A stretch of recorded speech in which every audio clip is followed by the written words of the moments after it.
설 명절을 맞이해서 고향에 갔더니 고향에 많은 분들이 일가 친척들이 함께 모임을 가졌습니다.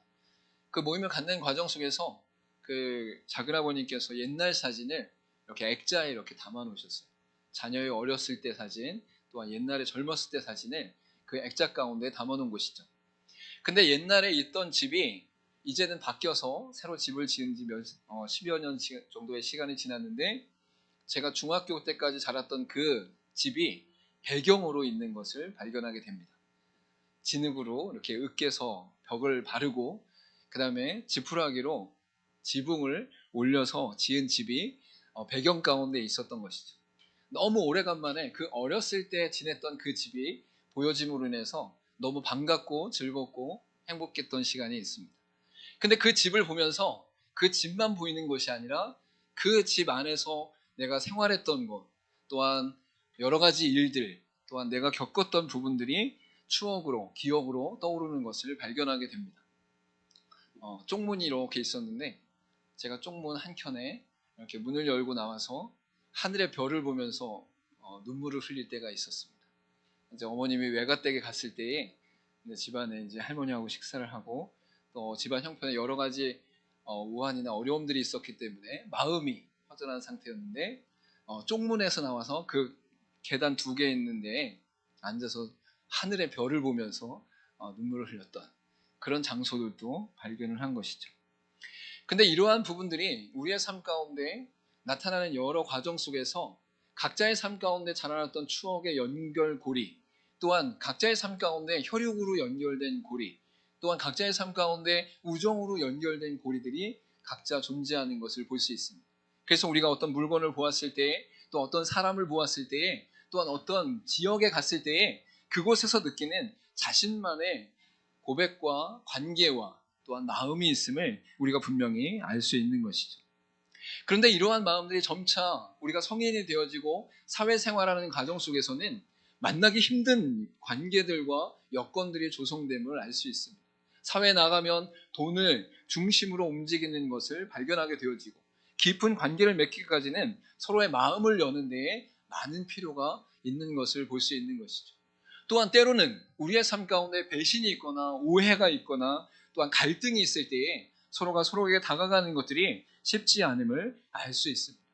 그렇기 때문에 하나의 관계, 또한 하나의 과정, 또한 하나의 모임이 생길 때에 그 부분 속에서는 많은 것들이 필요함을 우리가 알 수 있는 것이죠. 이러한 모임들이 우리 가운데 맺어지는 과정들이 존재한다라는 것은 결국 우리 가운데 함께 마음을 나누고 함께 삶을 나누고 함께 기쁨을 나누는 관계 속에서 서로 연결되어진 고리가 조금씩 형성된다라고 볼 수 있는 것이죠. 단번에 한 번 만나서 또한 여러 번의 만남 속에서도 작은 부분들도의 연결이 이어지면서 우리의 삶의 관계들이 더욱더 깊어지고 또한 나눠지게 된다라는 것을 알 수 있는 것이죠. 여러분, 지금 이스라엘 백성들도 하나님과 관계를 맺어가는 과정 속에 있습니다. 여러분, 이스라엘 백성들이 애굽 땅에 있을 때는 하나님을 알지 못하던, 하나님을 믿는다고 하나 그들 가운데 온전히 따르지 못하던 그러한 상태 가운데 있었습니다. 그리고 애굽 땅에서 나와서 홍해를 건너고 많은 사건을 치렀음에도 불구하고 그들 가운데 전적으로 하나님을 의지하고 전적으로 하나님을 바라보기보다는 상황과 환경과 또한 문제 가운데 그들이 오히려 하나님을 원망하는 과정들이 나타나는 것을 볼 수 있는 것이죠. 홍해 앞에 있을 때 이스라엘 백성들은 하나님이 역사하실 것을 믿기보다 지금 뒤에 쳐들어오는 애국 군대를 바라보면서 두려워하고 걱정하였던 것이죠. 여러분, 그리고 쓴물이 나올 때 그 쓴물로 말미암아, 그 마라로 말미암아 그들 가운데 하나님을 원망하고 모세를 원망하며 돌로 치려고 하는 모습도 발견할 수 있는 것이죠. 근데 이러한 모든 과정들을 하나님께서 끝까지 놓지 않으시며 인도하시고 결국 그들 가운데 3개월 정도의 시간이 지난 후에 시내산에 다다르게 됩니다. 그리고 그 시내산에서 하나님과 언약을 맺으시는, 하나님의 백성으로 계약을 맺으시는 역사가 나타나는 것을 볼 수 있는 것이죠. 그래서 24장의 이 말씀은 바로 하나님 앞에 나아가 하나님과 계약을 맺고 언약을 맺는 내용이 나타나고 있는 것이죠. 근데 놀라운 사실은 바로 19장에 한 번 더 모세가 먼저 하나님을 만나며 먼저 하나님의 말씀을 들으며 하나님의 규례를 듣는 내용이 19장 가운데 드러나고 있습니다. 그리고 그 19장 가운데의 말씀을 통해서 하나님께서 이스라엘 백성들을 향해 지켜야 될 것들을 선포하고 있는 것이죠. 출애굽기 19장 5절과 6절에 이렇게 말씀하고 있어요. 세계가 다 내게 속하였나니 너희가 내 말을 잘 듣고 내 언약을 지키면 너희는 모든 민족 중에서 내 소유가 되겠고 너희가 내게 대하여 제사장 나라가 되며 거룩한 백성이 되리라. 너는 이 말을 이스라엘 자손에게 전할지니라 라고 말씀하고 있는 것입니다. 아직은 이스라엘 백성들이 하나님을 전적으로 신뢰하며 바라보며 의지할 수 없는 상태이기에 하나님이 이스라엘 백성들을 끊임없이 놓지 않으시고 이끄셨는데 시내산에 도착하셔서 하나님께서 말씀을 허락하시고 이스라엘 백성들을 제사장의 나라와 거룩한 백성으로 삼으시겠다라고 선포하고 있는 것이죠. 그리고 나서 19장부터 23장 가운데 개인이 지켜야 될 신앙과 개인이 지켜야 될 육체와 개인이 지켜야 될 윤리 도덕에 대해서 쫙 말씀하시는 것을 볼 수 있어요. 그래서 19장부터 23장까지 바로 십계명과 종과 폭행과 배상과 도덕과 공평과 안식년에 대해서 각 개인이 하나님 앞에 어떤 삶을 살아야 되는지 어떠한 신앙으로 나가야 되는지를 쫙 규례를 말씀하고 있다라는 거죠. 그리고 19장에서 만났던 그 하나님께서 말씀하신 내용이 23장 가운데 쫙 나타나면서 개인의 신앙과 개인의 고백과 개인의 지켜야 될 것들이 지난 이후에 24장에는 이제 모세 혼자 시내산에 올라간 것이 아니라 하나님께서 아론과 나답과 아비후와 70명의 장로님을 함께 올려보냄으로 말미암아 하나님 앞에서 이제 개인이 아니라 민족과 공동체가 하나님 앞에 언약을 맺으시는 역사가 나타나는 것을 볼 수 있습니다. 그래서 오늘 본문의 말씀 가운데 24장 1절과 2절에 함께 올라간 내용이 나타나고 있는 것이죠. 우리 같이 한번 읽어볼까요? 1절과 2절 말씀 시작. 또 모세에게 이르시되 너는 아론과 나답과 아비후와 이스라엘 장로 70명과 함께 여호와께로 올라와 멀리서 경배하고 너 모세만 여호와께 가까이 나오고 그들은 가까이 나오지 말며 백성은 너와 함께 올라오지 말지니라. 아멘. 19장에 하나님께서 모세를 시내산 가운데 만난 이후에는 이스라엘 백성들 각 개인의 신앙과 개인의 삶과 개인의 윤리 도덕에 대해서 말씀을 하고 계시는데 24장에는 모세 혼자 올라간 것이 아니라 이스라엘 백성들을 대표하는 아론과 나답과 아비후와 70명의 장로들이 함께 올라갔다라는 것이죠. 그리고 그 시내산에 올라갔을 때에 모세는 가까이 나아가고 나머지 대표자들은 조금 멀리 떨어진 곳에 있었음을 알 수 있습니다. 그리고 이곳에서 하나님의 말씀이 임함으로 말미암아 그들 가운데 이제 개인의 신앙이나 개인의 윤리나 개인의 도덕에 대해서 또한 하나님 앞에 지켜야 될 것을 말씀하는 것이 아니라 이제는 이스라엘 민족 전체가 하나님 앞에서 드려야 될 예배와 신앙과 공동체의 고백에 대해서 말씀하고 있는 것을 볼 수 있는 것이죠. 그래서 이 24장 이후에는 성막과 지성소와 제단과 제사장의 옷과 제사장의 직분과 회막 기구에 대해서 말씀하고 있는 것을 볼 수 있어요. 같은 하나님 앞에 나아가 말씀을 듣는 것인데 같은 시내산 가운데 올라간 것인데 19장에는 개인의 신앙과 규례와 법도에 대해서 말씀하고 있다면 24장부터는 온 이스라엘 백성들이 지켜야 돼. 온 이스라엘 백성들이 하나님 앞에 나아가기 위한 또한 하나님 앞에서 공동체가 지켜야 될 법도와 규례에 대해서 말씀하고 있다라는 것이죠. 여러분 또 놀라운 사실은 이전에도 말씀드렸지만 시내산 언약이 있기 이전에는 이스라엘 백성들이 원망하고 불평하고 모세를 향해 욕을 해도 하나님께서 그들을 용서하셨다라는 거예요. 그것을 받아주셨다라는 거예요. 그 요구대로 다 들어주셨다라는 거예요.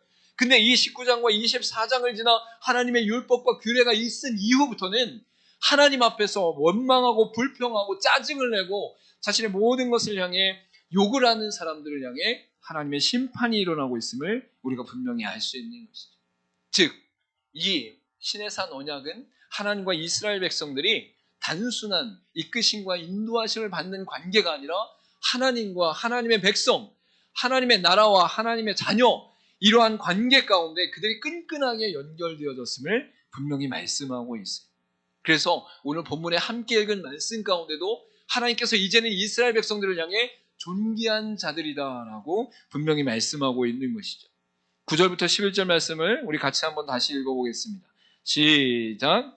모세와 아론과 나답과 아비후와 이스라엘 장로 70인이 올라가서 하나님을 보니 그의 발 아래에는 청옥을 편 듯하고 하늘같이 청명하더라. 하나님이 이스라엘 자손들의 존귀한 자들에게 손을 대지 아니하셨고 그들은 하나님을 뵙고 먹고 마셨더라.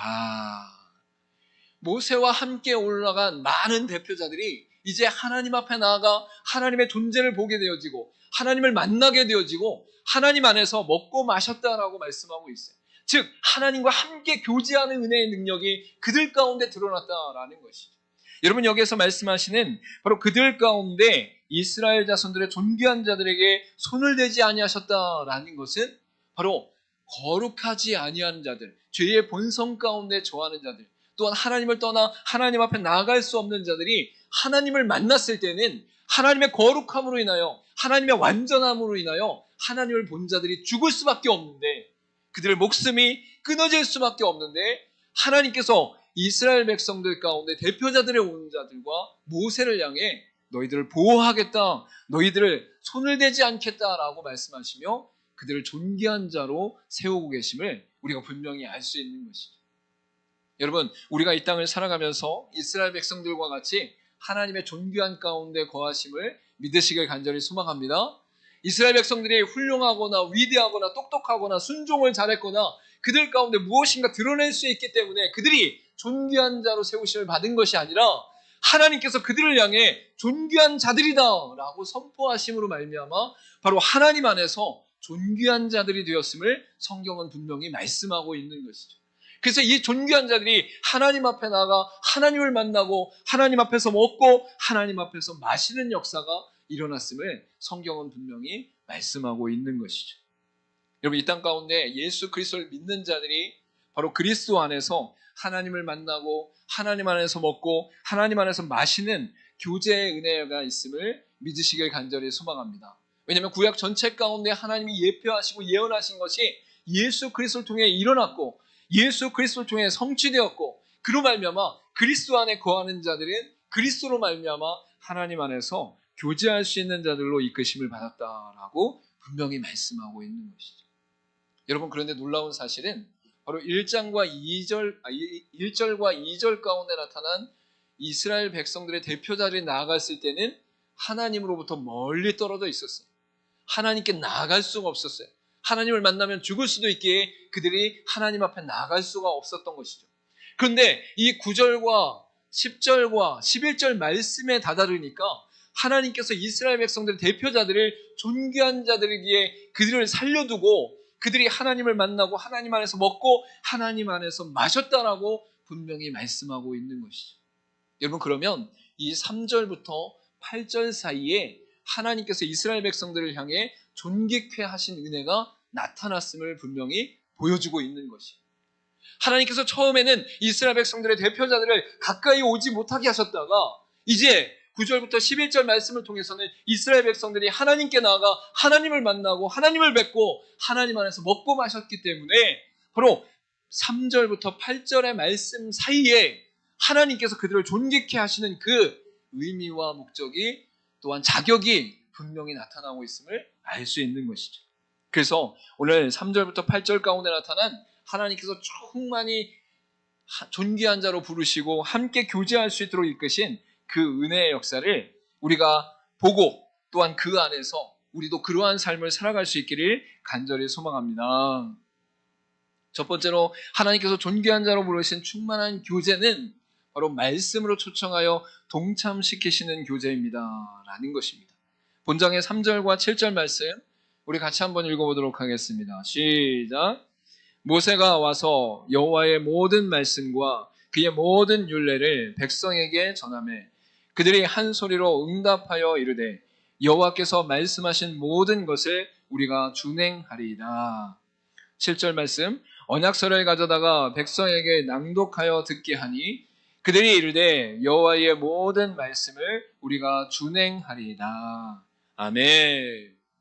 첫 번째로 이스라엘 백성들이 존귀한 자로서 하나님과 충만한 교제를 할 수 있는 그 자격과 의미는 바로 하나님 앞에서 말씀으로 초청되어 동참되었던, 또한 동참한 교제다라는 것을 분명히 말씀하고 있는 것이죠. 여러분, 지금 하나님께서 말씀을 모세에게만 주신 것이 아니라 이스라엘 백성들의 대표하는 자들을 다 시내산으로 불러서 그들 가운데 말씀을 허락하고 계심을 알 수 있어요. 그리고 그 말씀에 대해서 이스라엘 백성들의 대표자들이 들었을 때에 그것을 거부하거나 그것을 못 들은 척하거나 그것을 가볍게 여긴 것이 아니라, 하나님, 우리가 그 말씀을 온전히 준행하겠습니다. 그 말씀대로 살겠습니다. 그 말씀 안에 거하겠습니다. 라고 하는 고백과 응답이 나타남을 알 수 있는 것이죠. 여러분, 말씀이 백성에게 주어졌다는 것은 하나님의 존재가 바로 그의 자녀들에게 알려졌다는 것을 말씀하고 있는 것입니다. 여러분, 이것을 신학적으로 표현하면 바로 계시다라고 말씀할 수 있어요. 이 계시라는 것을 우리 가운데 두 가지로 나누면 바로 일반 계시와 특별 계시가 있음을 알 수 있는 것이죠. 여러분, 일반 계시는 여러분이 이 땅을 살아가면서 해를 보거나 달을 보거나 자연을 보거나 만물을 보거나 내 자신을 보았을 때에 하나님은 살아계시는 것이 맞아 라고 인정하고 고백하는 것이 우리 가운데 하나님의 계시를 통해서 나타나게 된다라는 것이죠. 여러분, 이 핸드폰이 만약에 우연히 생겼다라고 말한다면 그 말한 사람을 향해 주변 사람들이 바보구나, 어떻게 그게 우연히 생기니, 그거 몇십 년 동안 수백 명, 수천 명이 달려들어갖고 많은 기술이 축적되어져서 만든 게 그거야. 야, 어떻게 그게 우연히 생기니? 라고 말할 수밖에 없을 거예요.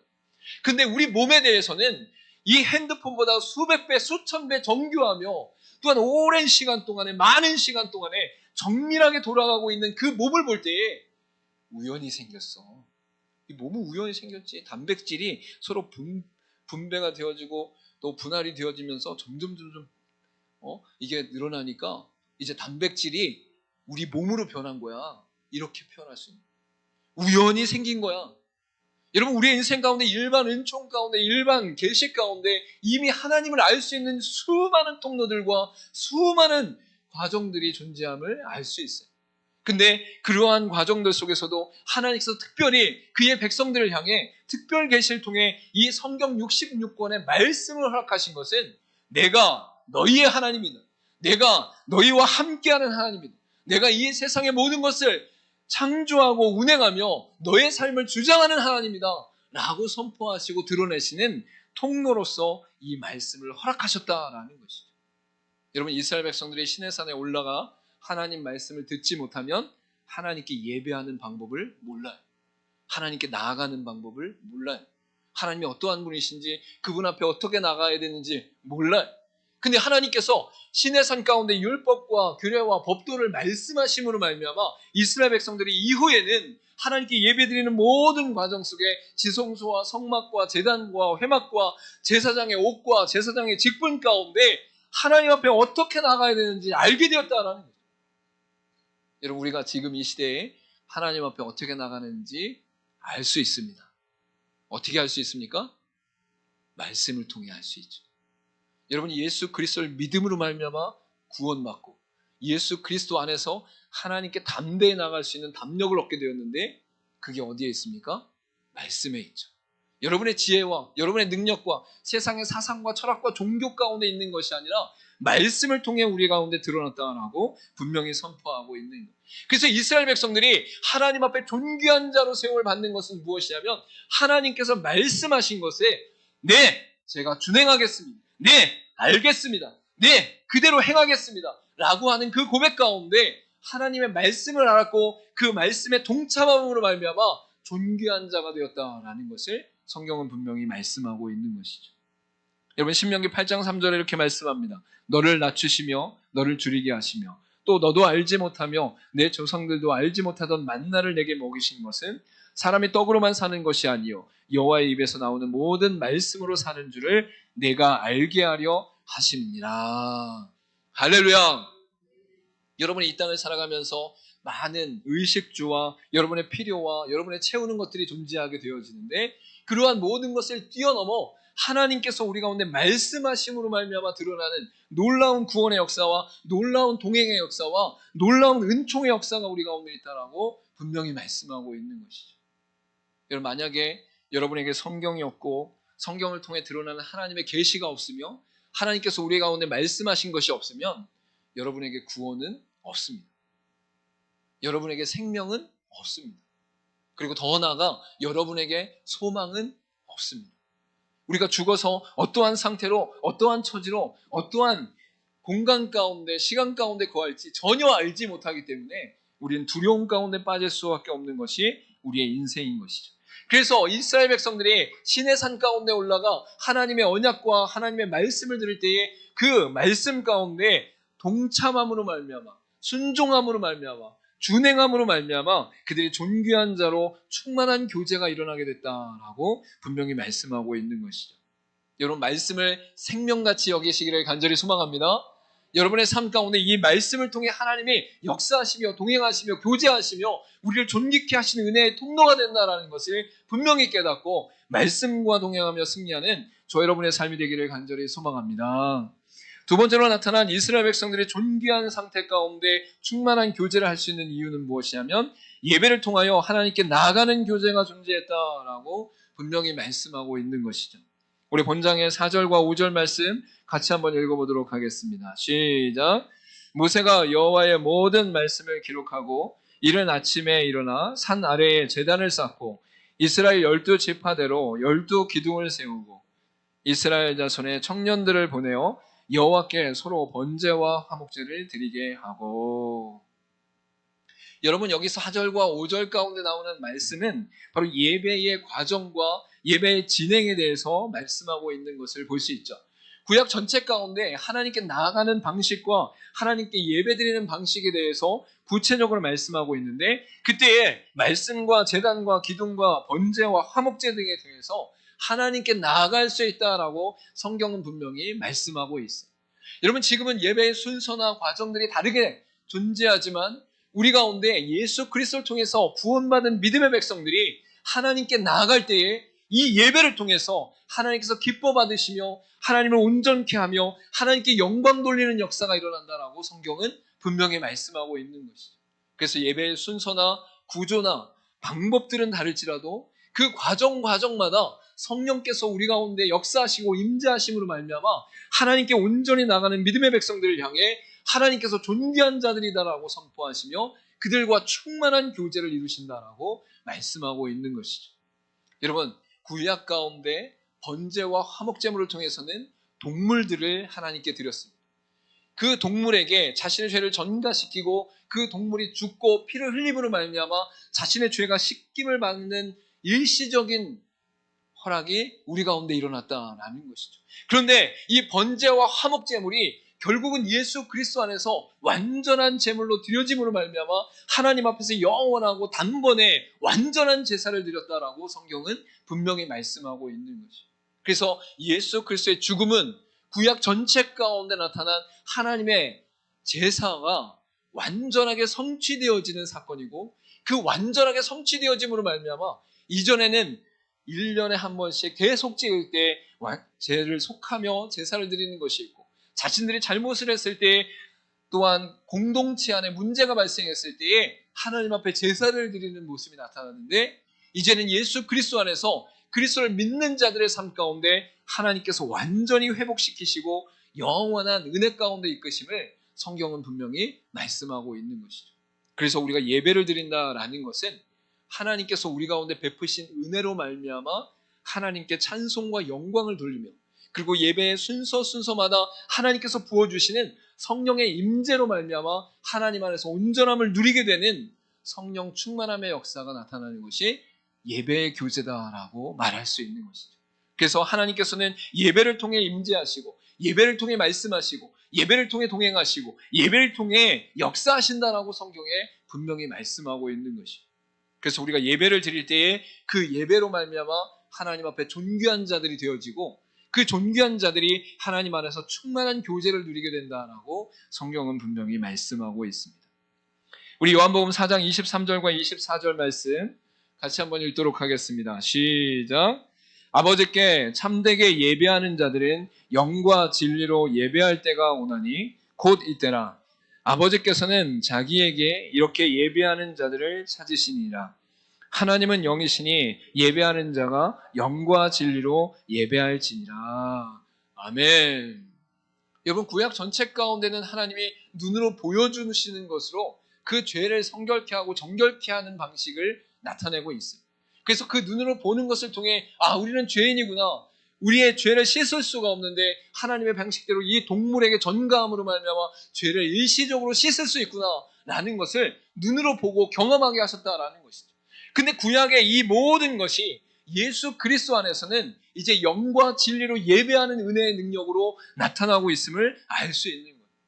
그러니까 여러분, 예배를 드리러 왔을 때에 우리 가운데 막 동물을 막 잡거나 막 피를 흘리거나 막 피를 뿌리거나 막 이러지 않아도 우리 가운데 하나님께서 허락하신 은혜의 능력 가운데 성령의 임재하신 가운데 우리의 마음에 감동이 일어나고 또한 기쁨이 일어나고 또한 감사가 일어나는 역사가 일어나고 그로 말미암아 예배를 통해 회복되어지는 역사가 일어나는 것을 분명히 발견할 수 있는 것이죠. 하나님을 만난 자들, 하나님 안에 거하는 자들, 하나님 앞에서 예배를 온전케 드리는 자들은 그 예배를 통해서 생명이 부여되어지고 회복되어지고 성령의 임재하신 가운데 온전케 되어지는 역사가 일어나는 것을 볼 수 있는 것이죠. 그래서 예배를 생명같이 여기는 자들은 하나님 안에서 존귀한 자들이며 하나님 안에서 충만한 교제를 누리는 자들이다라고 성경은 분명히 말씀하고 있습니다. 저 여러분의 인생 가운데 예배를 생명같이 여기며 예배 안에서 존귀한 자들로서 충만한 교제를 누릴 수 있기를 간절히 소망합니다. 여러분이 이 땅을 살아가면서 많은 사람들과의 관계가 있지만 그들과 만나고 이야기하고 누릴 때에 기쁨이 넘치는 것처럼 이 예배를 통해서 하나님께서 임재하시고 역사하시고 말씀하시고 동행하심으로 말미암아 하나님께서 우리 안에 기쁨이 넘치게 하시고 하늘의 영광과 하늘의 평안을 누리게 하신다라고 분명히 말씀하고 있는 것이죠. 그래서 영과 진리로 예배하는 자들을 바로 존귀한 자들로 충만한 교제 가운데 이끄신다라고 분명히 말씀하고 있는 것이. 마지막으로 세 번째로 말씀하고 있는 것은 무엇이냐면 언약의 피로 맺으신 변하지 않는 교제가 바로 우리 가운데 있다라고 말씀하고 있습니다. 본장의 6절과 8절 말씀을 같이 한번 읽도록 하겠습니다. 시작. 모세가 피를 가지고 반은 여러 양푼에 담고 반은 제단에 뿌리고 모세가 그 피를 가지고 이르되 이는 여호와께서 이 모든 말씀에 대하여 너희와 세우신 언약의 피니라. 아멘. 모세가 제단 가운데에 그 피에 반을 뿌리고 나머지는 양푼에 담았다가 백성들 향해 뿌리고 있는 것을 알 수 있어요. 여기서 백성이라는 것은 대표자들을 말하는 것인데 그들 가운데 이 피를 뿌리는 이유가 바로 언약을 맺는 과정 가운데 함께 언약을 맺게 하시는 하나님의 목적이 나타나는 것을 볼 수 있는 것이죠. 만약에 여러분의 인생 가운데 무엇인가 계약을 맺고 약속을 맺는다면 두 사람이 동등한 위치 가운데 약속을 맺게 되는 것을 볼 수 있습니다. 여러분, 만약에 5만 원짜리 물건을 사려고 내가 5만 원짜리 지폐를 내어놓으면 5만 원 상당의 물건을 받을 수 있어야 계약이 이루어지는 것이죠. 여러분, 부동산 계약을 하는데 집은 2억짜리인데 만약에 돈을 5천만 원만 내고 그 집을 가져간다라고 하면 나쁜 놈이다 라고 표현을 하는 것이죠. 그 관계 가운데 그 모습이 온전하게 계약 맺어지는 것으로 나타나지 않음을 말씀하고 있는 것이죠. 근데 간혹 가다가 우리의 인생 가운데 일방적으로 은혜를 베풀고 일방적으로 계약을 맺는 경우도 있음을 알 수 있어요. 대표적으로 부모가 자녀와의 관계 가운데 아니야, 괜찮아, 너 가져, 너 가져, 괜찮아, 너한테 물려줄게, 너한테 베풀어 줄게 라고 할 때에 그 관계는 그 언약의 관계 가운데 무엇인가 얻으려고 하는 것이 아니라 사랑이 흘러가고 은혜가 흘러가고 또한 그들 가운데의 관계가 더욱 풍성해지는 가운데 또한 자녀들의 인생을 소망 가운데 이끌기 위한 그러한 과정의 존재함을 알 수 있는 것이죠. 여러분, 이 계약이라는 것, 언약이라는 것이 나타날 때에 우리의 인생 가운데 발견할 수 있어야 되는 것이 무엇이냐면 죄의 문제와 사망의 문제, 죽음의 문제에 대해 인간은 그 누구도 해결할 수 없다라는 사실입니다. 그리고 그 해결할 수 없는 상태 가운데 하나님께서 은혜를 베푸시고 우리 가운데 공급하심으로 말미암아 영생의 은혜를 허락하시는데, 이때에 하나님께서 우리 가운데 베푸신 것이 바로 언약의 피다라고 말씀하고 있는 것이죠. 여러분, 고대 근동 가운데 약속을 맺을 때에는 이스라엘 백성들뿐만 아니라 많은 민족들 가운데 동물의 배를 갈라서 동물을 반을 가른 다음에 그 동물 반을 가른 것을 약간 벌려놓고 그 사이에 서로 계약 맺은 자들이 왔다 갔다 함으로 말미암아 계약 맺는 문화가 있었어요.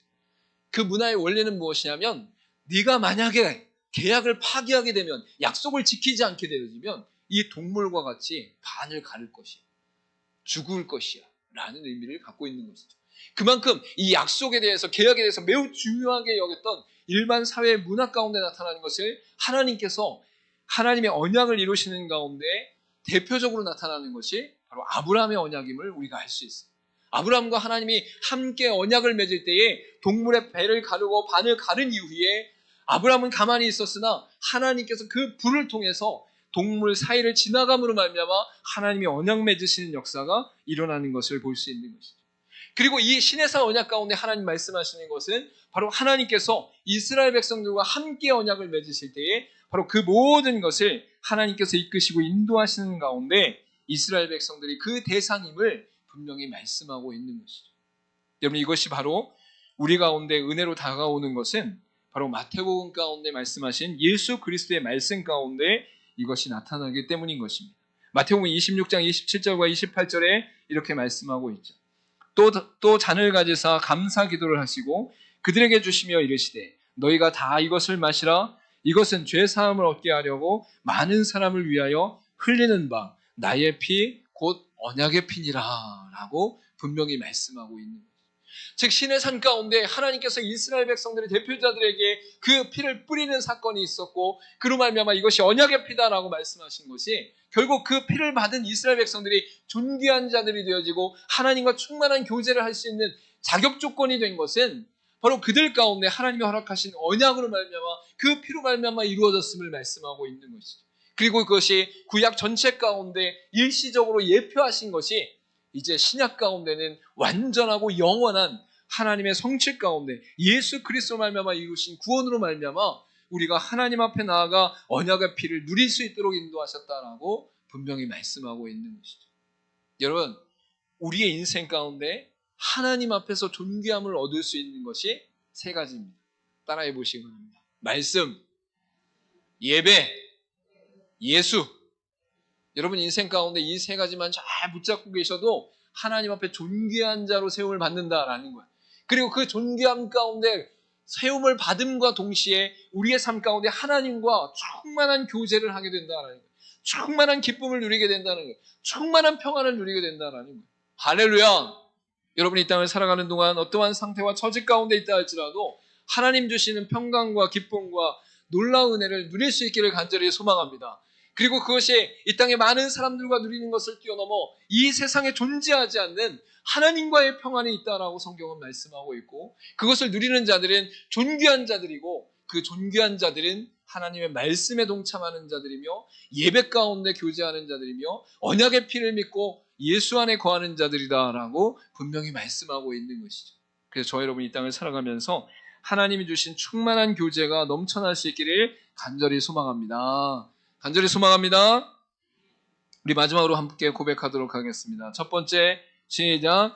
말씀으로 초청하여 동참시키시는 교제입니다. 두 번째, 예배를 통하여 하나님께 나아가는 교제입니다. 세 번째, 언약의 피로 맺으신 변하지 않는 교제입니다.